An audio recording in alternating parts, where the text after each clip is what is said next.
एक बार क्या होता है कि एक सी बीच पे यानी कि एक समुद्र के किनारे एक आदमी एक घरौंदा बना रहा होता है। तो लहरें आती हैं, बार बार टकराती हैं उससे और घरौंदा टूट जाता है। फिर जैसे ही वो उसको ठीक करने लगता है, उसको लगता है कि अब सब सही हो रहा है, फिर टूट जाता है, फिर टूट जाता है, फिर टूट जाता है। वो चाहता है एक परफेक्ट घरौंदा बनाना जिसमें वो आराम से पीसफुली रह सके, जो पूरी तरह से सिक्योर हो, जहाँ पर किसी तरह का कोई डर ना हो, जहाँ पे पूरी आज़ादी हो। बट यहाँ पे कॉन्ट्रडिक्शन है, घरौंदे में आज़ादी नहीं हो सकती। छोटा सा घरौंदा है, उसमें आज़ादी कैसे? आज़ादी तो खुले आसमान में है, बट वो उसी में रह रहा है, उसी को बार बार बनाने की कोशिश कर रहा है, बचाने की कोशिश कर रहा है। लेकिन हर एक मिनट बाद, हर एक दिन बाद, हर 2 दिन बाद एक लहर आती है और एकदम से सब कुछ तहस नहस करके चली जाती है।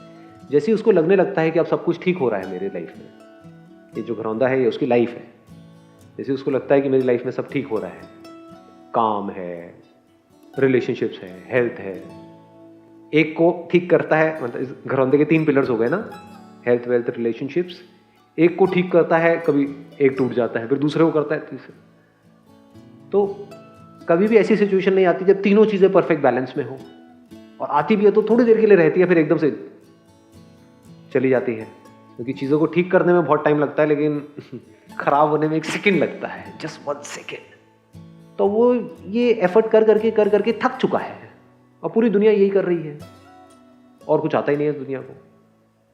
और मजे की बात क्या है कि आपका जो घरौंदा है वो अगर टूट जाए तो औरों को कोई फर्क नहीं पड़ता है। और ये दुनिया ऐसी है कि वो अगर हर एक को ये पड़ा है कि मेरा घरौंदा बड़ा हो जाए, तो वो आपके भी घरौंदे में से चाहे छोटा सा है, वहां पे आप सफोकेट हो रहे हो ऑलरेडी, आपके रहने के लिए भी जगह नहीं है, इतना भी नहीं है वहां पे, फिर भी अगर उनका बस चले तो वहां से भी नोच करके अपने में बड़े में डाल देंगे, अपने मेंशंस बनाने में लगे हुए हैं, मिट्टी के मेंशंस। टूट उनके भी रहे हैं, सिक्योर वो भी नहीं है, वो भी डर में जी रहे हैं।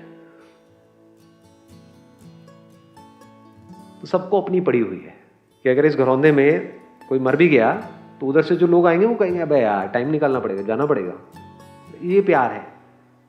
तो हर कोई अंदर से बहुत ही अकेला है और थका पड़ा है, थका दिया इस लाइफ में। टॉर्चर ही टॉर्चर, टॉर्चर, अनलिमिटेड टॉर्चर। इस टॉर्चर का कहीं कोई एंड भी नजर नहीं आता है। हाँ, इल्यूजन्स क्रिएट कर सकते हो कि एक दिन ऐसा आएगा जब सब कुछ ठीक होगा, जब मेरी बॉडी भी ठीक होगी, माइंड भी ठीक होगा, रिलेशनशिप्स भी ठीक होगी, पैसा भी होगा, ये भी होगा, सब कुछ होगा। इस इल्यूजन में हम जीते रहते हैं। तो उस वक्त बड़ा अच्छा फील हो रहा होता है, क्योंकि माइंड रेस्टलेस नहीं होता है उस टाइम पे। तो उसी स्टेट को हम बार बार अचीव करना चाहते हैं, लेकिन वो अचीव कैसे होगी? क्योंकि रियलिटी तो कुछ और ही है। रियलिटी है कि कुछ भी सही नहीं है, ये रियलिटी है। बट हम रियलिटी को देखते नहीं हैं, अपनी आंखों पे पट्टी बांध लेते हैं और अपनी इमेजिनेशंस में जीते हैं। फिर एक दिन ऐसा आता है जब इतने सारे घरौंदों में से कोई एक बंदा इस सब खेल को देखता है, समझता है, कहता है कि इस सब में तो कुछ भी नहीं पड़ा है, इसका तो कोई एंड है ही नहीं। Let me find out if there is something more to it, something more meaningful. इस मीनिंगलेस एग्जिस्टेंस के अलावा भी, जिस तरह से सब जी रहे हैं, उसके अलावा भी क्या कोई और ऐसा वे ऑफ लाइफ है जिसके बारे में इस पूरी दुनिया को कुछ नहीं पता है? तो उसने इंक्वायरी शुरू करी। इंक्वायरी क्या थी? जो बड़ी ही अजीब थी कि मैं कौन हूं?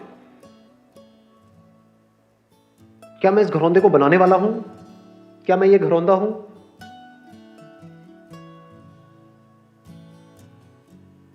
इस घरौंदे को एक मिट्टी का पुतला बना रहा है।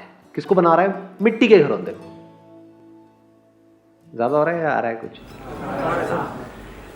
मिट्टी के घरौंदे को कौन बना रहा है? एक मिट्टी का पुतला बना रहा है। तो उसने क्वेश्चन करा कि इस मिट्टी के पुतले में और घरौंदे में फर्क क्या है? ये भी मिट्टी, वो भी मिट्टी, क्या मैं मिट्टी हूं? कौन बना रहा है इसको? मैं बना रहा हूं। मैं मतलब क्या? मिट्टी बना रही है। फिर तो ये भी मैं हूं, वो भी मैं हूं। बड़े अजीब अजीब से सवाल होते हैं। फिर वो एक एक करके लेयर्स को हटाता चला गया, एज इट इज चीजों को देखता चला गया। उसका साइंटिफिक माइंड है, क्वेश्चनिंग माइंड है। साइंटिफिक माइंड वो नहीं जिसको हम साइंटिफिक माइंड समझते हैं कि साइंस की कुछ बुक्स पढ़ी और उसको इन्फॉर्मेशन को अंदर फीड किया, उसके हिसाब से एक्ट कर रहे हैं। वो साइंटिस्ट नहीं है, वो तो तोता है, रोबोट है। साइंटिफिक माइंड मतलब जो चीज जैसी है एज इट इज उसको देखता चला जा रहा है। जिस मटेरियल की ये बॉडी बनी है उसी मटेरियल का वो घर बना है। जिस मटेरियल की ये बॉडी बनी है उसी मटेरियल के अंदर मेमोरीज बनी है। This memory which we call it as mind is also material process. यानी वो पुतला जिस सॉफ्टवेयर के थ्रू एक्ट कर रहा है वो सॉफ्टवेयर भी मिट्टी का बना है। और एक्ट किस लिए करता है? पूरी जिंदगी एक ऐसे घरौंदे को बनाने के लिए जो पल पल मिट रहा है, जिसका एंड क्या है? मौत। उस मिट्टी के पुतले का भी एंड क्या है? मौत।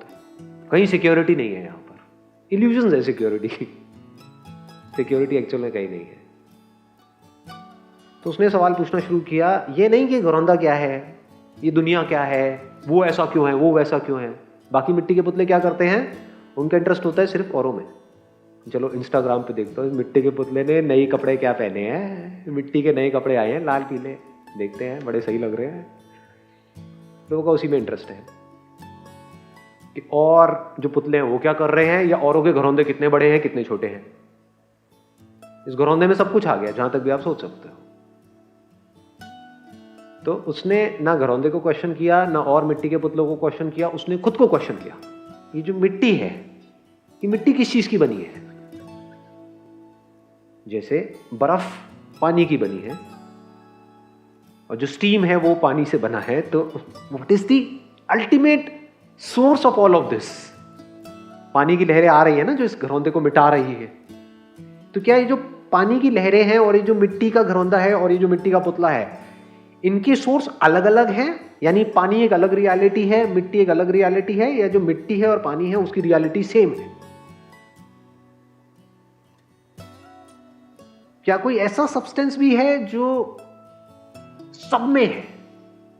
उसने इंक्वायरी करी तो एक ऐसा सब्सटेंस नजर आया, एक ऐसा सब्सटेंस जो हर जगह है। मिट्टी हर जगह नहीं है, पानी हर जगह नहीं है, तो कुछ ऐसा नजर आया जो हर जगह है।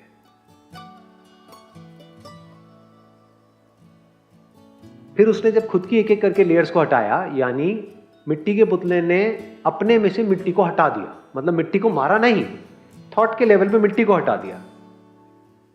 मैं मिट्टी नहीं हूं, तो मैं क्या हूं? फिर वहां से कुछ ऐसा निकल करके आया जो वहीं था। मतलब ऐसा नहीं कि उसने कुछ पैदा किया, वो वहीं था। यानी उस मिट्टी के पुतले का बेस, उसका सोर्स, उसकी फाउंडेशन उसको नजर आई। और उसने देखा कि वो जो सोर्स है, वो जो सबस्ट्रेटम है, यानी वो जो मटेरियल है, वो मटेरियल कॉन्शियस है।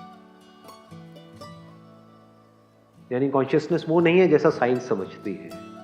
कॉन्शियसनेस का साइंस मतलब ये समझती है कि एकदम से एक मिट्टी के पुतले में जान आ जाती है और फिर वो कॉन्शियस हो जाता है, फिर वो निकल जाती है, फिर वो अनकॉन्शियस हो जाता है। ये सब बकवास। उसने क्या देखा, क्या रियलाइज किया कि वो जो इस सब का सोर्स है, यानी किसका सोर्स है? एक मिट्टी के पुतले का नहीं, हर मिट्टी के पुतले का, हर घरौंदे का, उन लहरों का जो इसको मिटा रही है, उन सबका भी कोई सोर्स है ना।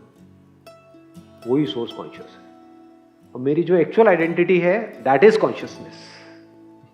मुझ में से अगर इस अवेयरनेस को निकाल दिया जाए, इस यूनिवर्स में से इस अवेयरनेस को निकाल दिया जाए, इस कॉन्शियसनेस को निकाल दिया जाए, तो what is the meaning of all this? तो वो कहां पहुंचा? वो यहां पहुंचा, without a shadow of doubt, कि मैं ही वो सब्सटेंस हूं।